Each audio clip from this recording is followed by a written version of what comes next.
Yo, shout out to the Most High. It's always I see when our Lord say this, LDs. Also known Lawrence and one for another episode of I Need to Know with my special guest. Introduce yourself. Hey, man, episode number 200, and I'm just happy to be here, man. It's been a while, but we here, man, and we continue to keep going. I go by Stanley Cox, a.k.a. Mr. Fab. Who's you? You know what? I like to ask all my guests where they got their name from. And I don't mean Stanley, but we can start there. Where did you get your name from? Are you a junior? Yep, I'm a junior. I'm named after my father. Yeah, man, my pops named me, man. My pops was he was dope, man. I wish I got a chance to be with him a little bit longer. But, you know, he was dope, man. He was dope. A lot of people, you know, you could tell the character of a person, of who they are in their passing, by the people that come up to you and all of the things that they have to say about him. Yeah. It's always dope. But, I did that. And then when I was young, I got my rap name. Me and my homeboys, man, we was a bunch of group of pretty boys, man, played sports, athletes, fly young dudes, man, and we used to call ourselves, the Fab guys. Fab, it started off with 4 of us. And then it was like, now that I look back at it, man, it was kind of like a fraternity. Yeah. Like everybody wanted to hang out with us, and we was dope, man. We was just some young influencers, man. We had a young fraternity. And when I went to go with my rap name, my brother came to me. He was like, man, go by something that people already know you by, and something that's already going to be meaningful. And then I just put an acronym to Mr. Fab, and that's what it was about. Gotcha. Which brother named you that? My brother Marty. Well, he didn't name me that, but he just told me to put an acronym to it, Marty. Oh, yeah. So Marty was like, man, make it make sense. Make it stand on something. Make it a value, but identify with something that everybody already know you by. And I just sat up and I thought about it. And I thought about my mom. I thought about my dad. And the hustle was inevitable. And the hustle was money is something to always have. So that's Mistah, M-I-S-T-A-H. Money is something to always have. And then if you want to always have some money, you better stay forever after bread. Come on now. So that was always it, Mr. Fab. You know I told you about your, because motherfuckers always got to add something to it. You know what I'm saying? I say if they ever give you a street, which is going to happen, right? You got to say Fabby for the 40s. That way it's Fabby first, Fabby second, Fabby third. That way you sew up the whole 40s on market. Fabby fifth? Fabby fifth. We can't forget Fabby fifth. Fabby fifth. You know what I'm saying? That'd be crazy. I mean, at the end of the day, man, that's all. The accolades and things like that are always, appreciated and well received if given and if provided. But, the things that we do, man, we never really did it for that. I think in the initial stages of me, in the infancy stages, I just wanted to do it, man. I just wanted to be heard, bro. It was never about none of the accolades or anything that came with it. I just wanted to be heard. Come on, man, and that's how you keep the authenticity down. You know what I'm saying? This is what I want to know, man. You know a lot of people. And a lot of people gravitate towards you. You know what I'm saying? People are your fans, and you fans of the people. Normally, it don't go like that. You know what I'm saying? So, in the industry, you got to come to a lot of people's defense. What was your remark when you heard somebody say, "What did Too Short do for a street?" It was just crazy to me, because what do you do for a street? It's so vague and ambiguous. It's open. Yeah. It's because I can tell you all of the things that he did for a street that can combat all of the reasons why you say he shouldn't have a street. Drop some for the people out there in Africa. I mean, just being able to be a trendsetter and opening up the opportunities of perception and perspective to show people, hey, you can do it like this. You didn't have to have a major rap deal. You didn't have to have a major label. You could take this grind, and I like to compare Too Short, and I feel like he's like the poor man's copyright. Remember when they used to tell us what a poor man's copyright was? Where you mail it to yourself. Mail it to yourself. Yeah. And you get it, and you get going from there. And to me, that was the whole existence of his blueprint. Man, I don't have no major deal.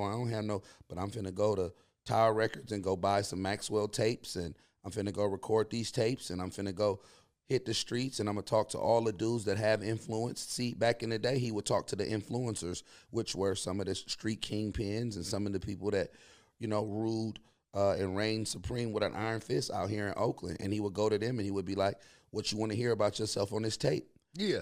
and he would, he would play to their psyche and to their ego, and he would do tapes for them. Yeah. And I'm pretty sure that influenced a lot of artists when they seen these guys riding around listening, like, hold on, what you listening to? You're not listening to Run DMC. You're not listening to, Marley Marl, Melly Mel. You're not listening to none of these dudes. Who you listening to? Oh, this Sir Too Short. Hold on, dude, that go to Fremont, the young dude and Freddie B from here? Yeah. And I'm pretty sure that inspired a lot of people. So that's one thing, the gift of inspiration. Then we talk about the countless job opportunities that he opened for several individuals, you know what I mean, of people that was around, and the artists that I always hear about the artists that he didn't put on, and I'm just like, are we forgetting about Spice One? Are we forgetting about Rapping Forte? Are we forgetting about Bad Influence? Are we forgetting about Pooh Man? Are we forgetting about, there were so many artists along the way, and then we're not just talking about the artists that he may have signed, but what about the artists that recorded at his studios? What about the artists that sampled his music? He's a major piece to hip hop's puzzle. And people feel like they can finish that puzzle and collage without him. But to me, if we allow that to happen, then we're missing a big part of our culture. Yeah. Demographically. And if you don't want to stand up for your own history and stand up for your own culture, then to me, you'll settle for anything. But me, I just can't see myself settling like that and not mentioning Too Short, the godfather of independent West Coast rap. And how could you miss him out? Like, people can do it though. They do it because he's not vocal.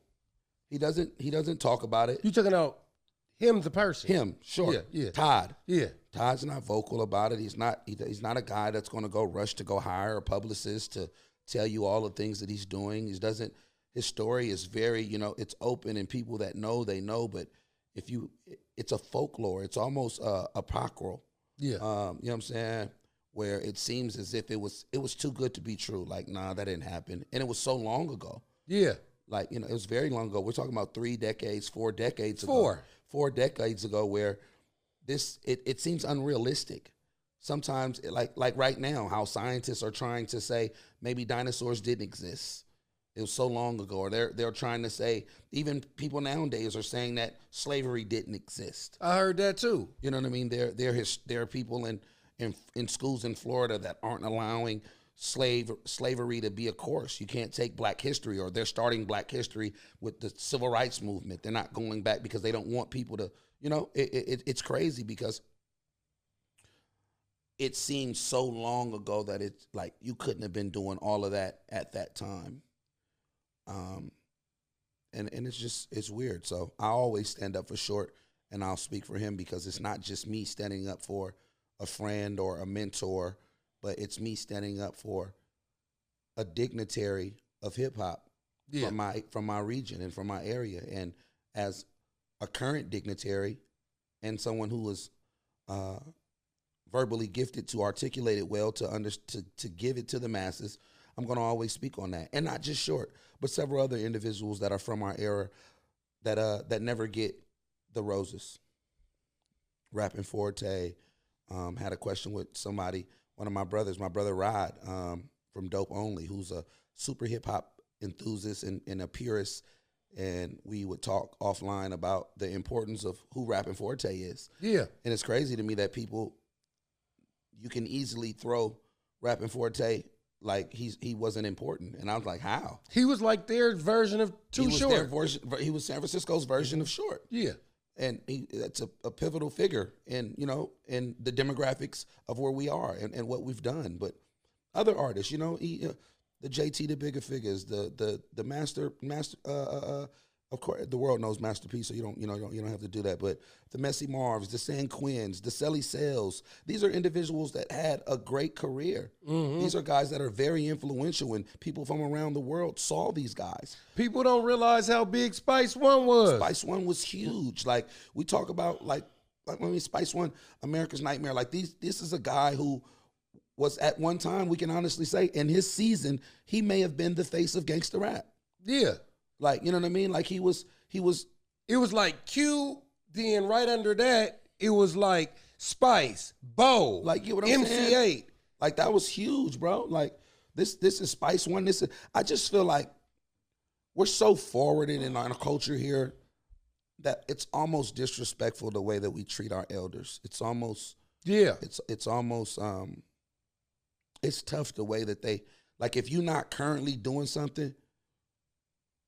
I'll rewind back to an excerpt that was always given to me, that's always poignant to me at this time, because when I was young and flamboyant and cocky, I was in the studio one day, and Billy Bathgate from Steady Mobbin' was in the studio. Shout out to Bathgate. And big shout outs to Bathgate. Because he humbled me a long time ago, and he gave me something that has always stuck with me, and it will always stay with me.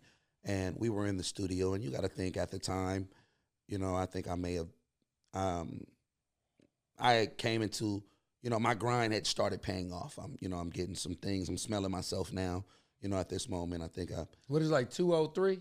Probably like 05, 04, 05.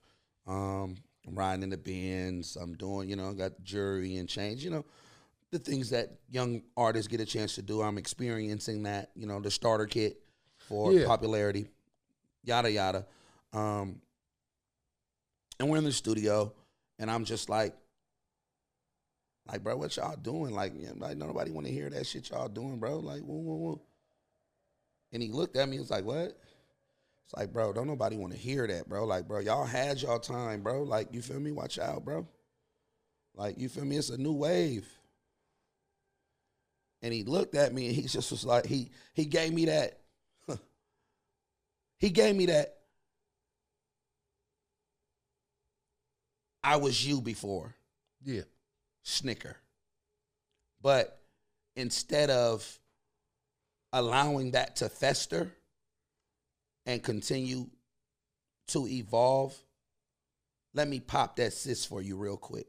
Yeah. And he said, hey, I did what you trying to do. And no matter what you doing right now, you can't take what I did. A gold medal in 1988 is still a gold medal in 2005. Regardless if it's shined up, regardless if it's on the trophy mantle for everyone to see, it's still a gold medal. Yeah. So while you trying and competing in this rap Olympics, remember, I got me a gold medal. You trying to go get you one. But in the midst of getting it, don't never diss former Olympians, because it's information and game that they could teach you about these Olympics to keep you getting gold medals, to keep you in the ranks of good favor. Yeah. And at the time, I may have acted like I didn't receive it, but as you can see, over 2 decades almost later, it was one of the greatest jewels that any of my elders or my peers had given me. And I respect him for that continuously and constantly, because in the aforementioned, he also stated this: there's going to be a time where you're still going to be stuck in your passion, and it's going to be a young dude who comes up and says, man, get out the way, old nigga. It's our time now. Mm-hmm. And you're going to look at that young dude and say, man, I ain't in your way. I'm just still living in my passions. But he's going to be so confused because y'all seem like y'all in the same race, but you on a different lap. And that's a beautiful gem, man, because to all the youngsters and to all the elders, what society has done is it puts us against each other. Yeah. The young are battling with the old don't respect the youth, the innovative ideas are being rejected, the current existing ideas of the elders are being ignored. And what it is it's a family feud. And that feud sets off so many different sensors, and the ladies against the guys. Period. It just creates confusion and disturbances. But I'll tell people this: we love this hip hop race.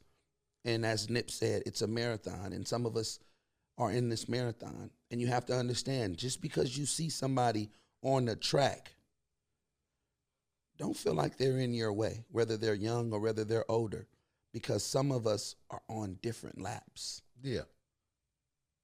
And you may seem like you passed me, but I might be 100 laps ahead of you or 100 laps behind you. but I'm still in the race. I'm still here in the marathon because remember, you're always just a quote or a song away. Mm-hmm. So I was gonna ask you this, and that was some dope shit. And shout out to Bavgate. Bavgate sat up there, and I didn't realize how many gold albums he had for being with, on No sure. Limit. For sure. Several of them. Yeah. Several of them. And that metaphor, and when he described it, yeah, it was like it was dope. I was like, wow, you're right.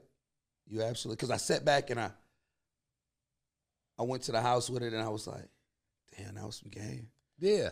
Because I got to thinking of all of the Olympians. I got to thinking of the Jesse Owens, and then I began to think of the Carl Lewises, and all of the people that have won Olympic gold medals. Yeah, yeah. And I was like, damn, that was dope, because just because Usain Bolt comes in and win doesn't erase Michael Johnson's. That's right. Doesn't erase the people who had gold medals before. It just adds you to the mantle, into the list. You're in the VIP now. You're Olympian now. Like, just because you come in the VIP, that don't mean I got to leave. Yeah. No, you just got here. Welcome to the club. Yeah, exactly. Welcome to the club. You know what, man? You a freestyle fanatic, right?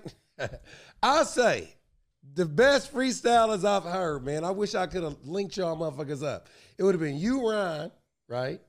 Rest in peace to Ryan. Fam Cert, Lime Green. You know Lime from the 90s, for sure. You ever heard him freestyle? It's one of my mentors, man. That's one of my brothers, man. I spent many nights with Lime right around the corner when he had the little spot right here off High Street. Yeah. Off Fruitvale. And like, that's my guy, man.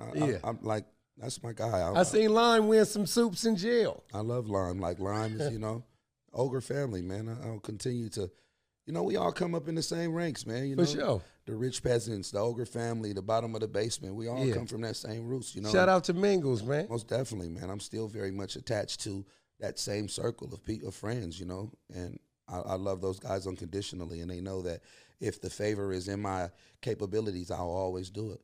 You know what, man? How do you stay out of the bullshit, man? Talk about that, man. By staying out of it. Yeah. Every day you wake up, you have a choice. That's right. And you have to exercise your choice of what you choose to do. Mm-hmm. And then you have to also understand that for every action, there's a reaction, and there are consequences that come with conscious decisions that you made. And you got to be mindful of those decisions. And some people involve themselves in things that have nothing to do with them. And inadvertently, they get pulled to the side, and some of those things and some of that involvement get innocent people hurt. Mm-hmm. You may not have anything to do with it, but you said something about it. And remember, the higher your influence, the easier it is you become a target. Someone will take out their anger on you, and you're not even the reason why they're mad, but you're an easy target. And you're worth more points if you hit. That's right. So you got to learn to do that as well, because when you become an important person, you have to learn. I feel everyone is important. Let me bag up on that. We know what you mean, though. You know what I'm saying? But some people don't. So you got to always be intentional in what you say. Yeah. So I feel everyone is important. I feel like when you become a person of a certain stature, you have to be mindful of the things that you touch on, because slighting someone can come that quick. And people have to be mindful of the individuals that say slight, because someone who maybe feels slighted towards you, they'll take out that rage unnecessarily, and they'll pour everything on you. You ever dealt with a female and you did something that triggered her, and you was like, damn, it wasn't even that serious? No, you're paying for the triggers of all the men that have done something to her prior to you. That's right. And you just became the garbage disposal that she's going to cut on and chop everything up with. So you have to be mindful of the people that you trigger. And that's a key, it's a key manifestation in growth. Yeah. Where did your hip-hop experience start? Where did you start rapping? My cousin LaTanya. LaTanya bought me, I think, My Bad. What I'm Bad? Was it LL when he had the radio, or was it My Radio or I'm Bad? It could have been. He had the radio on the cover. It was one of them things. It's like 86, right? 87, 88, some of those times. And she bought that tape for me. Yeah. She bought that tape for me. That's one of the earliest purchases that I remember of those times. I was a kid. I don't know if she bought it for me or if I took it from her. I probably took it from her. We were at my grandmother's house on Filbert Street. And my great-grandmother, Big Mama house. And, you know, and it was dope to me. It was dope to me to see somebody, you know, talk the talk that they was talking. And then Too Short shot the ghetto right in front of my grandmama's house. We were staying in Dogtown. And I was like, yo, that's crazy. Yeah. Yeah, and then when I saw it on Soul Beat, I was like, yo, this crazy. Yeah. Remember them skeletons? Come on, man. Like, it was crazy, man. Like, so those are some of the early stages. But I'd be a liar to say that MC Hammer wasn't one of the greatest and biggest influences to me. Come on, man. You know, watching MC Hammer, we had the same name. So when I was like, oh, his name's Stanley. You know, people used to tease me for having a name like Stanley. You being a black kid. Yeah. Growing up in the areas that we grew up, your name is Stanley. That was normally your shit wasn't D'Angelo, nigga. You know, you wasn't Juan. You know what I'm saying? You didn't have what they considered a cool name. Like, Lamont, nigga. You didn't have a young parent, man, who named you something that they just made up, man. So I would tease, man, but I was always good with, you know, clap back. So the teasing wasn't. Yeah, like nigga, you got a photographic memory. Yeah, and I wasn't the guy that like was picked on and stuff like that, like, you know, intolerable. But saying all that to say, when I found out, I was like, yo, his name's Stanley. Yeah. Oh man, he had a cartoon. Like, till this day, I still get I get juice when I talk to Hammer. Like when he'll text me or something like that. Yeah, that's Hammer. That's Hammer, bro. Hammer was one of the first black role models that I had that was a celebrity. Hammer, you know, because motherfuckers used to love Hulk Hogan. He white though. Shout out to the Hulkster. But you know that motherfucker and Bruce Lee was Asian. Right. So Hammer gave us a way out. Hammer is definitely hip hop's first megastar. Yeah, for sure. I feel like Run DMC and them was superstars. Yeah, because, you know, when they linked in with Aerosmith and they were able to do what they would do, that took them to MTV. That took them off. I don't even know if BET was existing around that time, but that took them off BET and took them to MTV. And if we know the demographics of that, of the social divisions of that. Well, that was a wink. That was a wink at crossover appeal. That was what crossover was. So when they crossed over, they became rap superstars. Yeah. But Hammer came in and became rap megastar. Yeah. And so I think independent. So I think he's the first. I think Hammers might be the first hip hop's first megastar. Yeah, because Curtis Blow, according to Crush Groove, I think, allegedly, I think he might have had like 500,000, you know, around that time. Right. Because Curtis Blow, I think he was like the first rich rapper. But another superstar. He was a superstar. Yeah, for sure. He was a hip hop star, superstar. This is like 84, 5 or something like that. Those are hip hop superstars. But when we talk about megastar, there's a difference. And I feel like Hammer was hip hop's first megastar. Of course. Because, you know, rap grew so much from 83 to 87. Right. It grew it was like a child. That motherfucker was like about 5 feet. In 4 years. And we would see Hammer with Michael Jackson. You would see Hammer with James Brown. The reoccurring appearances on Arsenio Hall was just like, wow, this dude from the town. Just to even, you know what I look at it like? If you believe in aliens and shit, right? And they're watching this planet, they know who MC Hammer is. I think so. That's how you know you a megastar. You know what I'm saying? That's a great point. And I definitely think if they would be like, you know, his body and his structure and his career is definitely scanned by extraterrestrial intelligence. Come on, man. On what rap would be. He got fans everywhere and different galaxies. I think if they were able to abduct Hammer, it's like, man, listen, man, the Queen of Nebula wants you to perform up here. Come on, man. Listen, man, got about 5 spaceships for you, man. It's some in gold. And you know, timing is everything, right? So when You Can't Touch This came out, which is the biggest rap record from the Bay, right? Yes. It had legs on it. The fact that it was 89, the Battle of the Bay, right? And 89 was on fire for the Bay anyway, but the Battle of the Bay, because back then, baseball was still America's favorite pastime, right? So the Battle of the Bay It's huge. And then he had the split hats in there. Yeah, that put legs on that song. Yeah, that was huge. Everything is timing. If you read the book Outliers, it talks about the importance of timing. Who is that by? I can't give you the author off top, and I don't want to seem like I'm just, I'm reaching or I'm trying to throw a point, but the book is called Outliers. I don't know the author off top, but it's a great book, and it talks about that. It talks about the importance of timing, of how things like how babies that were born in 86, January of 86, have a greater success rate than the kids born in July 86 because of the storm in 89, 87. It's like crazy stuff. Like it's like it breaks down chronologically how timing and affects things. Okay. And and the importance of like not being able to go back in the past and change one incident because it changes everything. Yeah.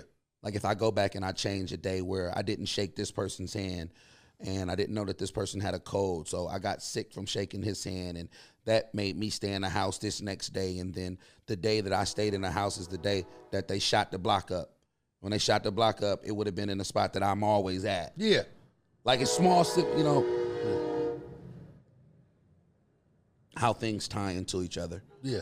The importance of timing. But yeah. Y'all check that out if y'all get a chance. It's called Outliers. And that's a book, right? Mm-hmm. Yeah, for sure. I want to know this, man. You're a real good freestyler. Why didn't you ever get into the battle circuit seriously or take, I did.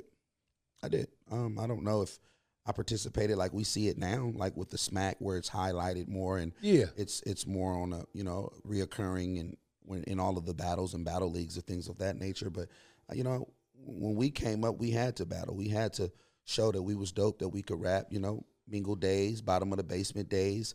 I did, Source unsigned, hyped, and things like that when the Source would do their battles. And I always did it. I always just loved the art of freestyling. If I could go back and find footage of several battles of just battling. I battled in high school and, house parties. I always did that. I'm talking about like in Smack now, though. Yeah, I mean, there are a lot of artists that's just what they do. Yeah. I've been gifted with an ability to change hats and wearing several hats. And to me, it wasn't just something that I just always wanted to indulge. Like if I could do it, I can do it. If I do it, I do it. It's cool. But I really wasn't tripping. Like, I love it. I love the art. I love watching it. Would I do it again? Yeah, it's for the sport. I just love for the sport. Like, I have an ability to adapt, which is also dope. I think when we talk about skill sets of artists, the categories have to be explored in abundance because people only look at, are you dope lyrically? Are you, you know what I mean? So certain artists, when we talk about stats, like people won't, 20 years from now when people go back and they look at Draymond Green's stats, it won't look hella impressive. It won't look like, oh, this dude was great. This dude was a 4 or 5-time champion. They'll be like, whatever, because they're not looking at the things that don't show up in the stats. They're not looking at how he set that screen to get dude open, how he threw that ball here, how he got that, how he controlled the game, how he how influential he was. You know what I mean? And I can't, in the infancy stages of this conversation, we talked about Too Short. Yeah. A lot of the stats that they're looking for, they overlook.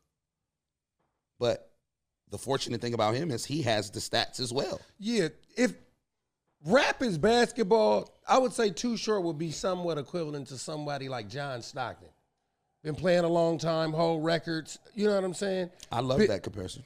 That's why I give him. I love that. Like, leader in assists and he's definitely and steals. He'll steal you, bitch. Like, most definitely. Most definitely. But coming back, like my ability to adapt. Yeah. I don't think that's appreciated in hip hop today. The ability to adapt? Diversity and versatility. Well, this is the thing. I feel like there's only certain MCs or rappers that they allow to do that, like a Drake. Right.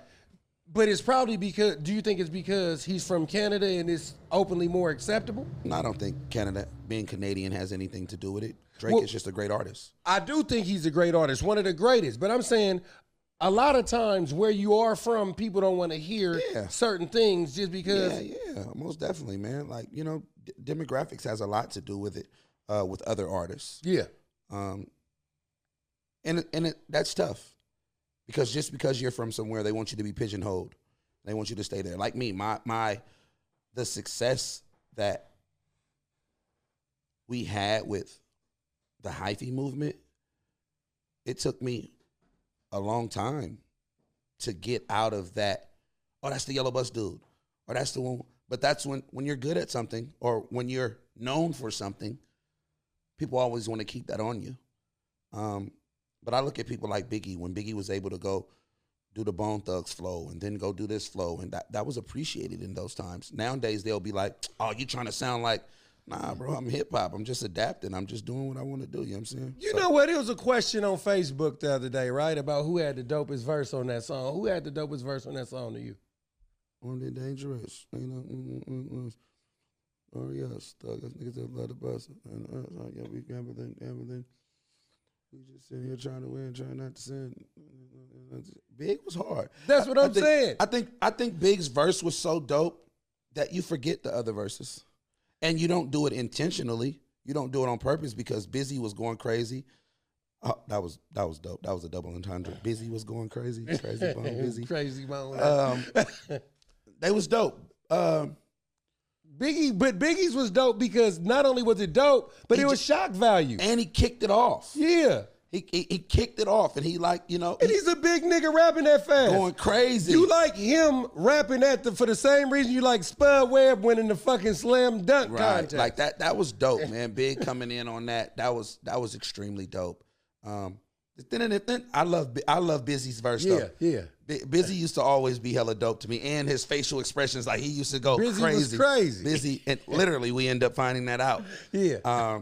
Shout out to the whole Bone Thugs and Harmony, man. I got a chance to, you know, meet those dudes, man, and once again another a group in history that people, since they did so much miraculous stuff, that people try to overlook them. Really?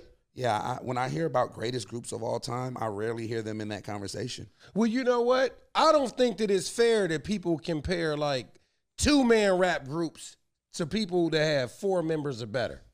Right, but even when I heard the discussion, remember there was a debate about the Migos and Bone Thugs, and I felt like they were the same. They were one and the same, and the reason why is they brought a flow to the game that influenced everyone to start rapping. Like when Bone Thugs came out with that flow, yeah, hella people start doing the fast flow. Yeah. And you know, of course you had Crucial Conflict and you had Twister and it was a Midwest thing. Yeah.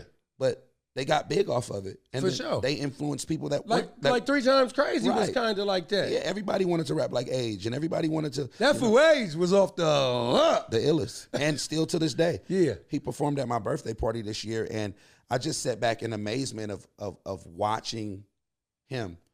Like it was, I was almost lamenting the fact that why isn't Age more appreciated and taken care of? Like they should tour. Like it should be. Our hip hop elders shouldn't. It's tough to say without, you know, it's a very difficult and it's a touchy subject, but they shouldn't have those issues, man. I feel like the next generation, like this hip hop union should be created to where there's a retirement plan in place for artists like that, for our elders to where. How would it start? I don't know. It'll have to be a collective, and you know, people hate coming together and putting their money towards things that don't benefit them, and that's always a selfish thing in this art form. But it would have to start with something like that. Like I feel like artists should chip in and to look after artists. One thing the Dodgers just did, and I know I just super jumped, but it matched, and it matches. The Dodgers just did something that was so honorable to me.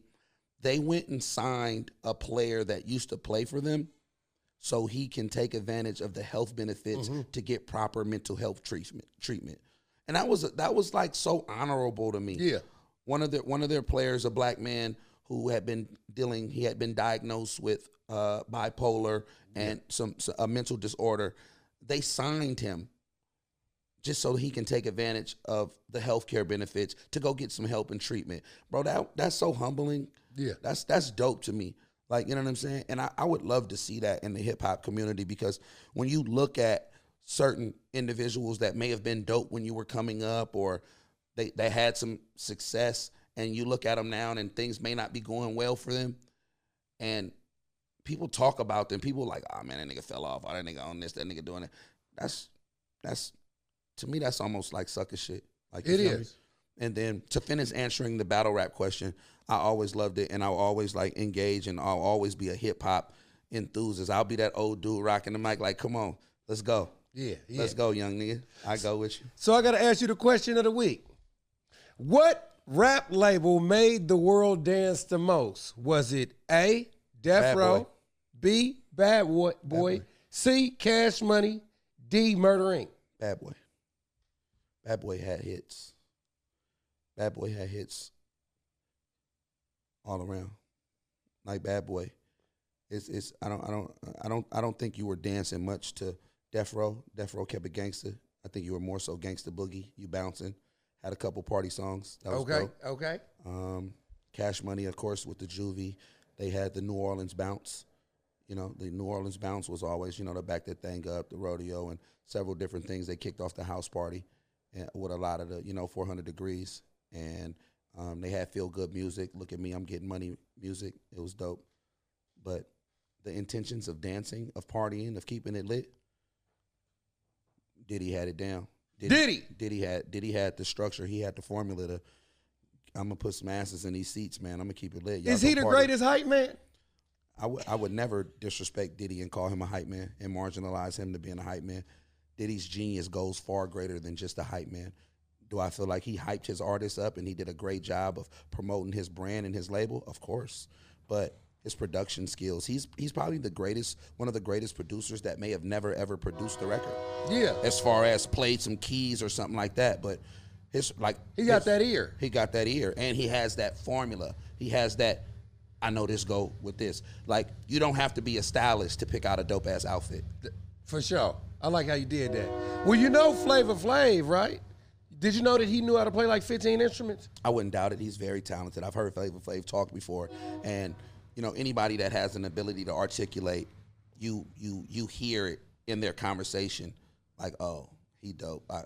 You can see you can hear his intelligence. Yeah. And so I would never doubt that he had outside geniuses other than the ones that he were being highlighted for. How many albums you got, man? Over 60. Over 60? Yeah, I drop pretty frequently, especially now, just dropping projects just to get the music out. But I probably have up to like 75 projects. What is your favorite one? There's no favorite one. That's a lie. I don't know why I just lied like that. My favorite album would have to be Son of a Pimp. I knew you was gonna say that, Nick. The reason why is just my mother was on it. Yeah. Okay. You know what I mean? Yeah. And sometimes I just go to that just to hear her voice. Yeah.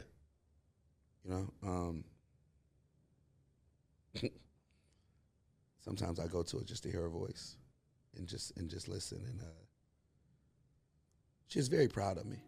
Yeah, for sure. She was very proud of me, man. And to be able to be a kid and tell her some of the things that I was going to do and actually do them, and her get a chance to see it and be supportive as she was. It was the timing of that. She was that was my best friend, man, and I think everybody needs a mother like that, or somebody like that, because what she was able to do, man, she was able to she supported me, man. Never wipe tears, man. Let them roll. I appreciate you, though. Never wipe the tears. Let them go. They land in the heart. Yeah. You know what I mean? They land in the heart. I was in a dark place, right? And it was 2 songs I listened to for 3 months straight. It was the one with you, Rex Life Raj. Oh, my God. I can't even listen to that song. You, Rex Life Raj over the Guapale beat. I didn't even listen to the whole album. I can't listen to that song. That's one of my favorite albums, too. Like, I love me, man. So I love a lot of stuff that I do, not even being egotistical or not. But you have to love yourself, man, especially coming from where we come from, man. Yeah. Where, love is something that lacks in a lot of us. But I love me, man. I'm one of my biggest fans. But that record with Rex Life Raj, you know what was so important about that record is Guapale sang at my mother's funeral. Yeah. So she sang closer. And it's crazy because that's probably one of the only things that I remember at that funeral was her coming to sing. I wasn't there that day. And Guap sang that. And so when my producer came with that beat, I was like, damn. And I sent, you know what's even crazier? I sent it to Rex. He did his thing on it. And then a couple months later, his mom died. The reason why I sent him the record, this is a crazy story. I've never even told this. I went to his show at New Parish, and he stopped the show mid-show and put the light on his mother. It was like, man, my mom's in the crowd, man. It's my best friend, man. Woo, woo, and I love her so much. And I was like, damn, that's something I would have did with my mama. That's something I did with my mama. Yeah. And I knew as a mama boy, like mama's boys, we had something in common. So I was like, yo, do this record, man. It's about my mom, man. Woo, woo, woo, woo. And, you know, get on it for me. And he got on it, sent it back to me. Bro, then a couple months later, his mom died, bro. And it was like, damn. That song, we're talking about a song on the Thug Tears album. I think it's the first Thug Tears album. And it's a song for mama. And it's me and Rex Life Raj. And a lot of people never even heard that song. Like, it didn't do hella numbers, but it's just something it'll always have life because it'll always have relevancy for anybody that had that kind of love and appreciation for their mother. Yeah. So if I dropped it tomorrow, like if I put it on my page tomorrow, people are going to be like, yo, this song hella dope. Not even realizing that it's several years old. Yeah, because it came out in like 2007, 17 or 18. Something like that. I listened to it every day. That's dope. I was in a crazy place. I listened to that, and I listened to Lil Blood, Usalama. Yeah. Those were the two songs that I just kept listening to.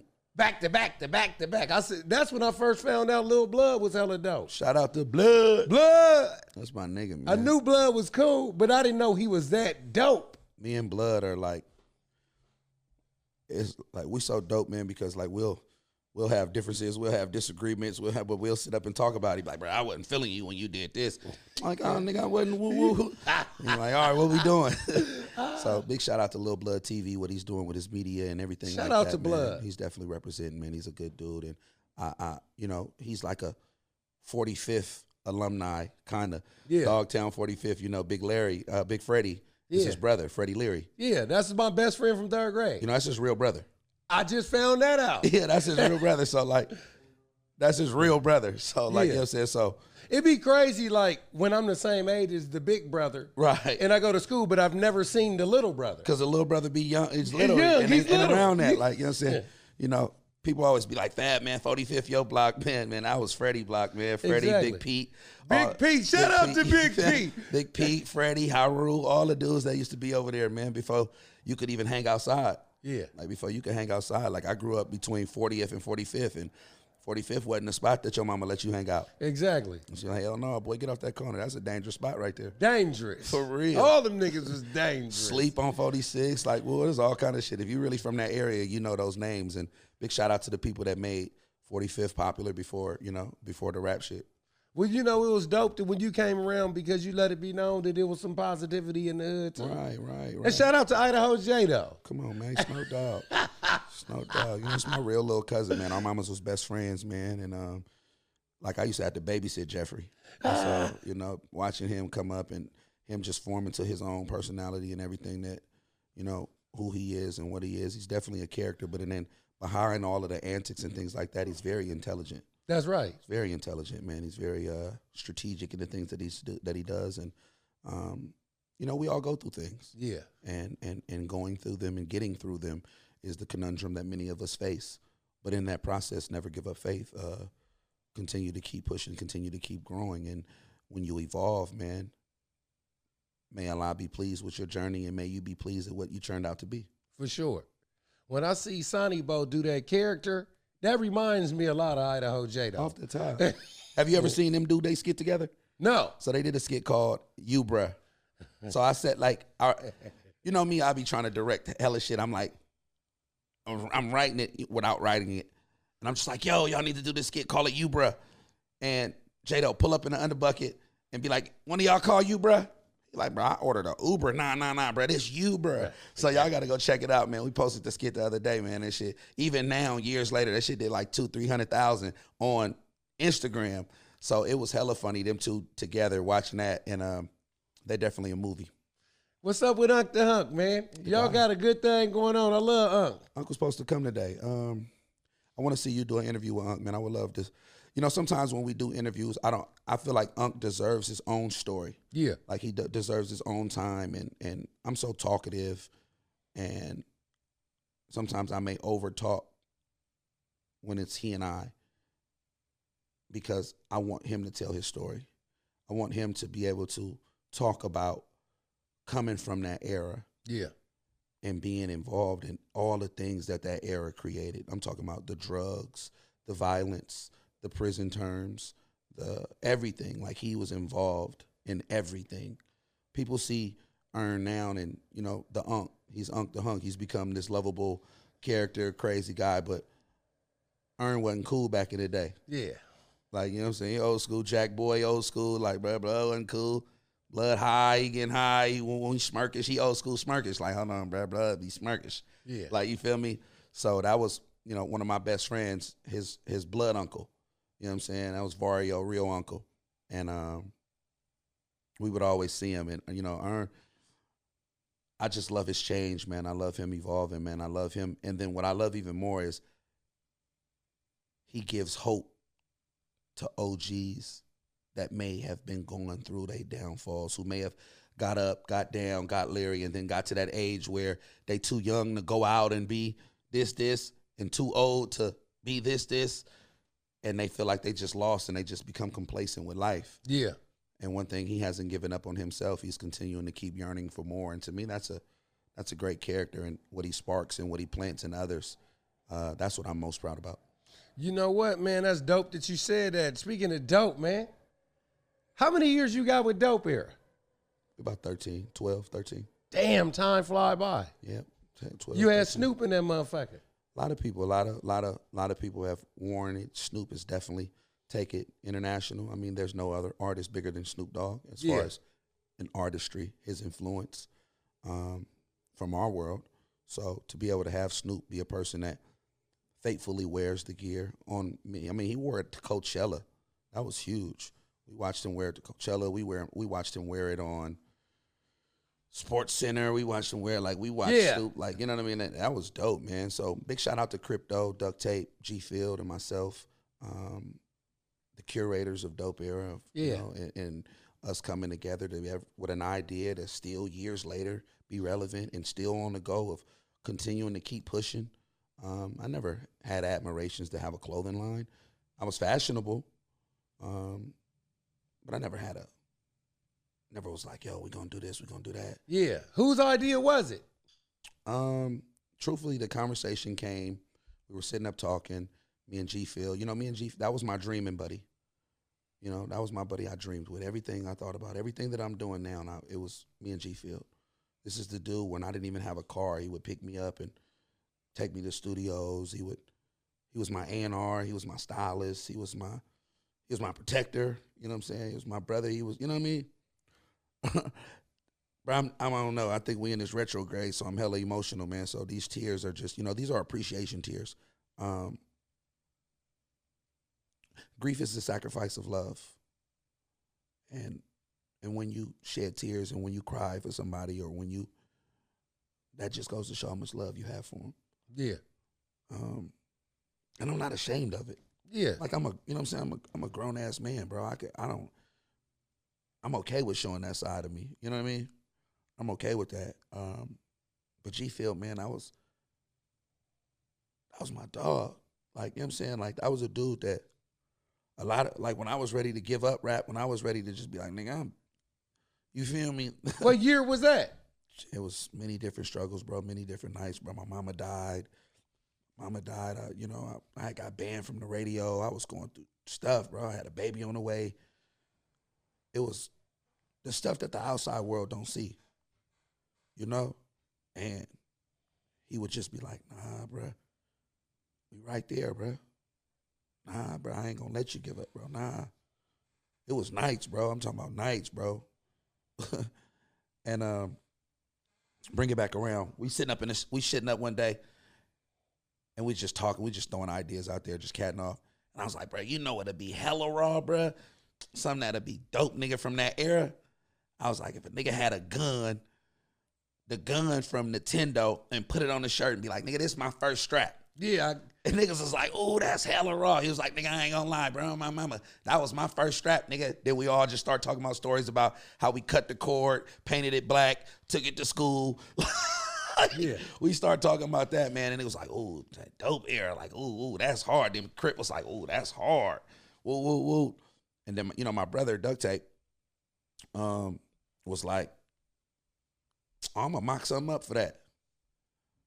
And he mocked it up. Was that the first shirt?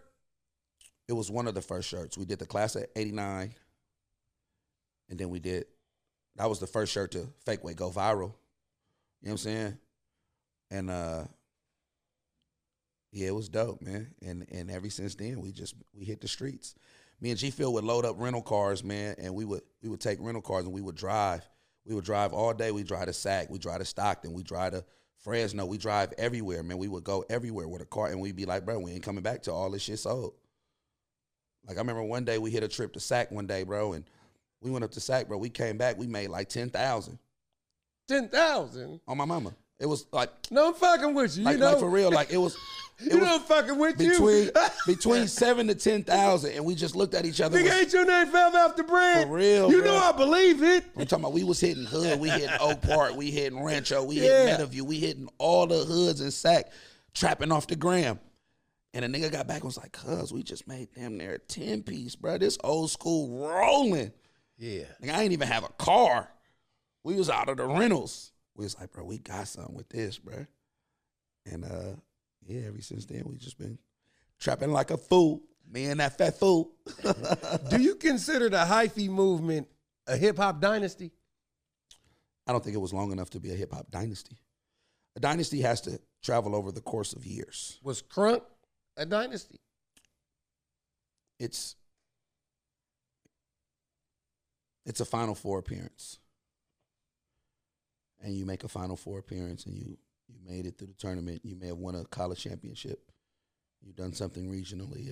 If you're from a small town and you made it to the Final Four, that'll always be historical.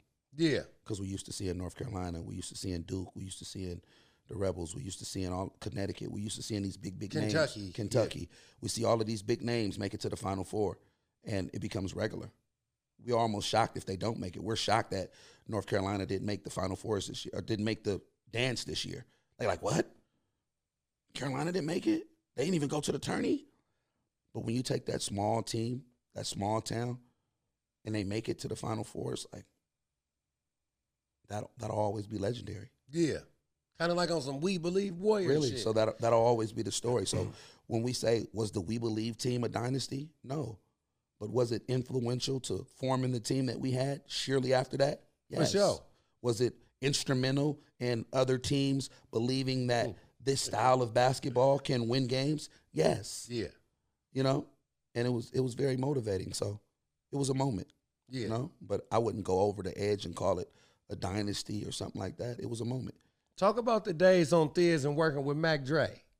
Amazing days. I wish that we would have did more songs. I think that's my biggest regret. But in those moments, the arrogance of humans always allow them to think that there's another day that's promised. And you don't take full advantage of opportunities. Yeah. And in the proximity of your relationships with your friends and your colleagues, you take it for granted. You take it for granted. At the end of the day, you've known me since I was a kid in high school.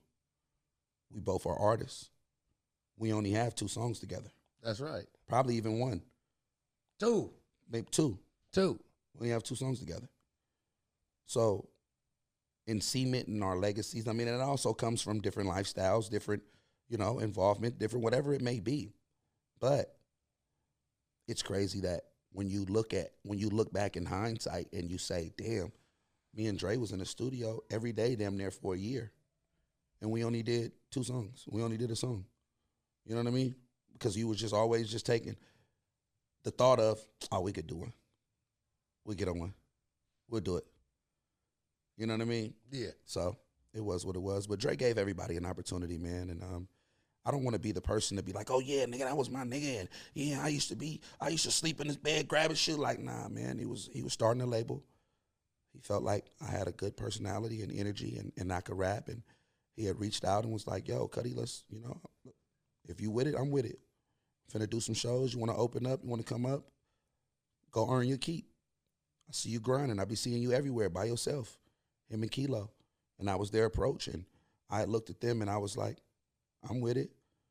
And then when Trill TV came out, I was like, nigga, I got to be with it. Come on now. Them niggas changed the game. They made us look at them like, oh, them niggas real stars. They was like, he was our, in my mind, shit, that was our cash money. This nigga got this, this nigga got G-Wagons, diamonds, this nigga. Come on now. Personality, he rocking shows, he killing it. And, man, that dude gave a lot of people opportunities, man. He was one of them dudes that just wanted to see folks win. Yep. He wanted to see people win. And then he had the ability to be like, I don't want to do it by myself. It's boring. It's boring being the only nigga with money. It's boring. It's like you can have all the money in the world and you can go places and you be alone. You be alone, man. It ain't fun. I've traveled alone. It's not fun. It's not fun when you go to this exotic island and you sitting back in a room or in an Airbnb and you by yourself. Yeah. You know what I mean? Like we did a trip with the whole squad. We went to Egypt. It was like 15, 20 of us. And that was some of the greatest times of my life because we got a chance to experience things together. Everybody was just like, nigga, we in Egypt. Nigga, this is lit. Like that excitement that you getting. Nigga, did you see me on the wall? You get what I'm saying? What did you get from it? What did you get from it? That's exciting, bro. Yeah. Like, you know what I'm saying? And I think we definitely need more brotherhood trips and stuff like that, but not too far away from what we were saying, man. Mac Dre was a great guy, and somebody that's underappreciated and not noted enough is Kilo. Yeah. Kilo Kurt, man. Kilo did a lot of, Kilo was a guy that didn't deny nobody. Still to this day. Kilo could have $100 in his pocket, and you could come to him and be like, "Lo, they finna cut my lights off, man. I'm $900 down, man, and they kicking my mama out, man, of her convalescent home, man." And he'd be like, "I got you, Cuddy." And Kilo will go, whatever he do, but he'll call you later on and be like, "Cuddy, meet me in Nations, Cuddy." He'll give you the money. Yeah. You'd be like, "Bro, I'm gonna pay you back." He'd be like, "Go ahead, Cuddy. It's good. We gonna be good, Cuddy." Yeah, he is hella solid though. That's just how he is. Like you gotta think, bro, these dudes was kids robbing banks, and not to bring up any, the demons of his past. Yeah. But it wasn't that, oh, we need the money. It was just, I'm a team player. This what we own? Yeah. Like, I'm the littlest nigga going up in there and he did it for his team. He is the ultimate team player. Yeah. Kilo is the Mark Jackson of the Bay. The Mark Jackson. He is the guy that put everybody in position to win. He's the guy that coached Steph, that coached Clay to get them the confidence that they have, and somebody else came in and took credit for the championships. But if you look at the DNA structure of what Kilo was able to do, he was that Mark Jackson, and he deserves another shot to be that head coach for the Bay Area. He deserves that shot for people to acknowledge that he gave countless opportunities to several artists. And he is to be respected, and he should be, they should add glory to his story for what he has done. Post Mac Dre. We're not even talking about what he did with Dre. We're talking about post. Not knowing nothing about the music industry, not knowing nothing about the rap game and business contracts and structures. And this man carried a label, man. And this man did a lot of stuff, man, to give people opportunity, even when it hurt him. Even when cats got on and act like they didn't know him. Even when cats never came back and paid back favors. A lot of folks that he did stuff for that they act like it never happened. Kilo's one of them dudes, man. He is an unsung hero in Bay Area hip hop history. And who was your favorite rapper besides yourself from the Bay? Too Short. Short The Jacka. and the Jack, right? Like the Jacka's my favorite rapper. Yeah. Like Too Short's an icon to me, and like I like to say that Too Short's my hip hop dad. Yeah. Like I call him Pops. Like just all the game that he's given me all of these years and the relationship that I've sponged off of him. You know, the opportunities that he's given me and presenting the rooms that he's allowed me to be in, the people that he's allowed me. That's my hip hop pops. That's hip hop dad. You feel me? I think we all have a hip hop dad. If you don't, you should get you a mentor. You should get somebody that's like your hip hop dad or your hip hop uncle or your hip hop cousin, your hip hop brother. Like, so Short is that to me. But Jacka was the greatest to me. Jacka was so dope, bro. Like, You know what I like about Jack? I always say that he rapped over beats Sade would sing over. man, Jack was like a thug version of Drake. Like I said, Yeah. like Jack was hard, bruh. Like I love Jack. I love styling. I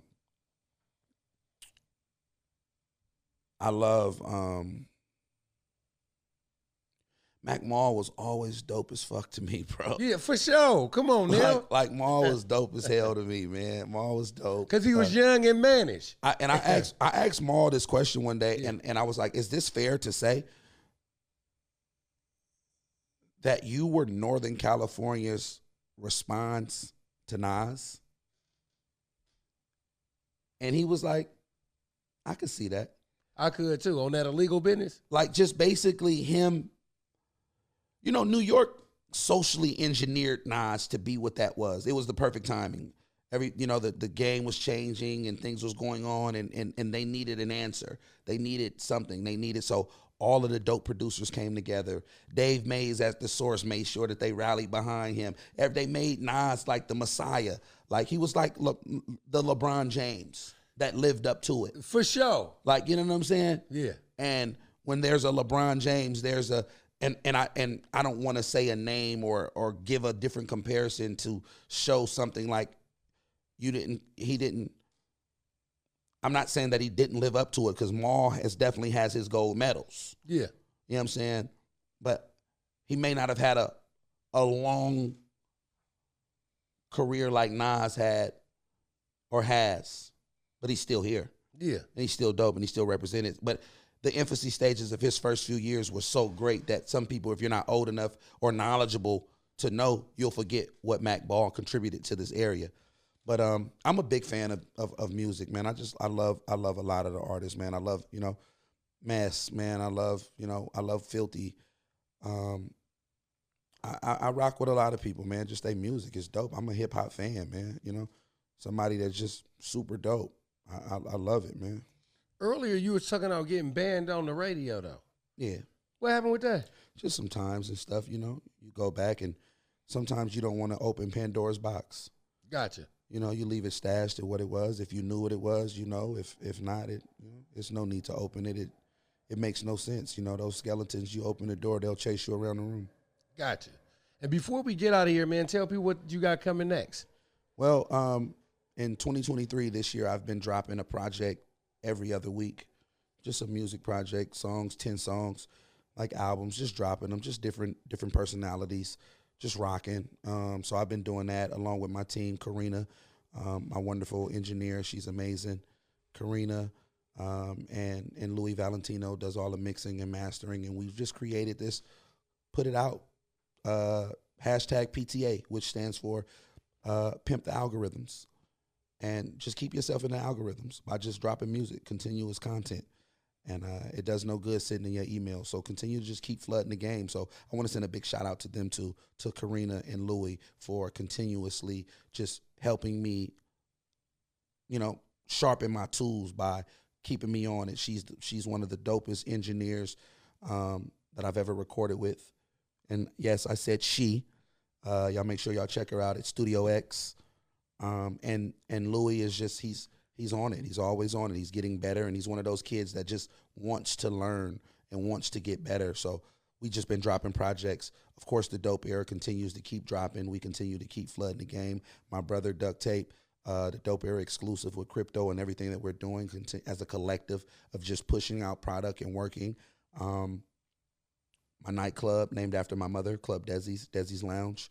We've been doing, several different things of just trying to open that up and delegate a whole staff of people to different nights and linking in with promoters. You still doing that poetry? Poetry every Thursday night at Club Desi, 1759 Broadway Street. Make sure y'all come out to the people that love poetry. Snaps, daps, and claps. What's up with the hyphy tour? Hyphy tour starts May 5th. May 5th to May 23rd, the Hyphy Era tour. Big show date, May 18th. I don't know when this episode is going to drop, but if it does drop, May 18th. May 18th, we're doing the show, the Welcome Home show at New Parish. It should be super dope. Big Hyphy Era show. I just bought a hip-hop museum, the Dope Era Experience in Jack London. That's going to launch this summer. And just continuing as a collective to just keep going and keep grinding, man. I own a nail shop. Make sure y'all come check out the nail shop on 45th and Market, where the old store was, where the first Dope Era store was. Me and my sister have a nail shop there, the Dope Era Pampered Nail Shop. So as an entrepreneur, man, just trying to keep going and just building and continuing to open up opportunities and bring into reality the things that I dream of. Let me borrow some money, nigga. Yeah, well, tell people where they can find you at on Instagram. Check us out, man. Fabby Davis Jr. 1. I'm shadow banned, so you got to type in the whole thing. Fabby Davis Jr. 1. I'm on Instagram. I'm still active on Twitter. Mr. Fab. And, hey, man, pull up to the Dope Era store, man. Come talk to us. We've created an energy hub there where it's so much more than just a show. This is a store. The Unc and Fab show. Definitely have a couple networks that are interested in taking us to that next level and us elevating their thing. So I look forward to that, as well as Unc's next book, Unc's Advice. He's dropping some books. I'm dropping some books. And the biggest goal to me that I have in the near future is the launching of the Dope Era Academy, a school based off entrepreneurialism to teach these young kids sustainable living in a curriculum that is based off things that they will have to use. You ever wondered, like, in school, you were like, why am I taking French? Why am I taking German? Like, I ain't gonna use this. Yeah. Like, there's a good chance that I won't use any of this. But if we can teach some kids some things some news that they could use. And that's what the whole Dope Era Academy is about, as well as bringing together the communities and getting the kids to be motivated to networking and building and bridging and creating that special course of curriculum that helps them do something that can directly affect their communities and their lives of the things that they're doing. So that's my ultimate goal, man, thus far. And whatever else God bestows upon my mind and my heart to do, and hopefully carrying me out and protecting me on the journey as I tried out to do it. For sure, man, and thanks for coming out, man. Man, I appreciate it. It's been a long time coming. I've constantly keep asking you, man, when can I get on the show? So big shout out to you and Steve, man. I love what you guys are doing. I love the setup here.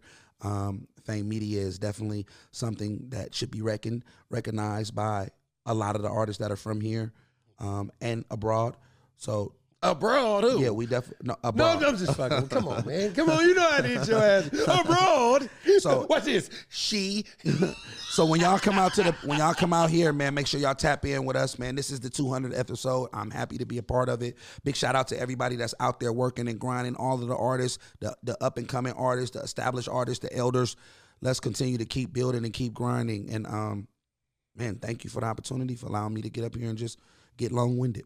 For sure, man. Well, I'm LD's, also known Lawrence One, for another episode of I Need to Know. And as usual, come on, you know what I want.